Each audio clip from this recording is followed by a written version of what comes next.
Record madung aspal tahu. Masih bersuara. Mungkin sekarang. Aduh.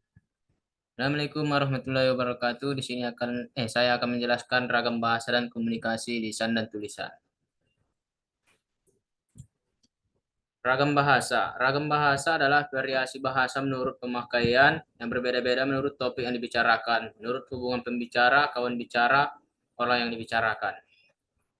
Jenis-jenis ragam bahasa.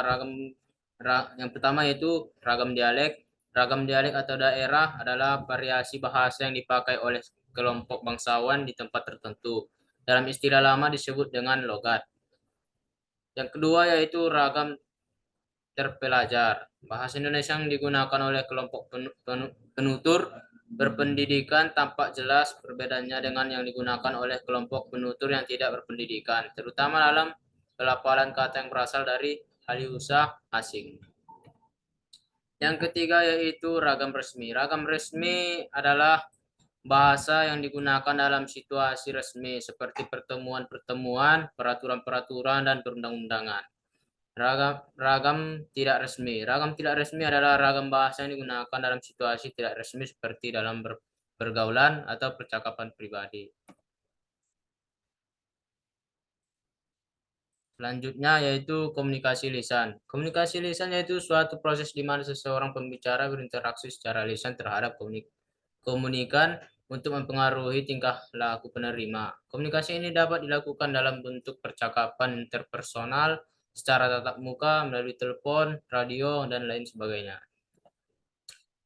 Yang seterusnya, menurut coach dalam proses berbicara ada 5 unsur yang terlibat. Yang pertama yaitu pembicara sebagai penyampai pesan, yang kedua pesan atau isi pembicaraan, yang ketiga saluran atau alat yang digunakan untuk menyampaikan pesan, yang keempat sasaran pembicaraan atau penyimak, yang kelima tanggapan sasaran atau penyimak baik yang disampaikan secara verbal atau nonverbal.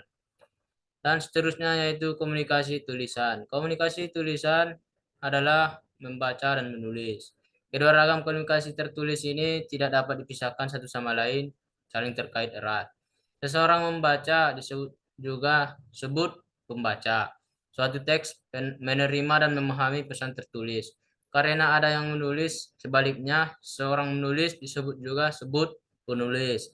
Karena ingin menyampaikan ide, informasi, atau perasaannya kepada orang lain. Tulisannya itu berisi pesan yang akan dibaca baik oleh orang lain ataupun dirinya sendiri seperti buku harian.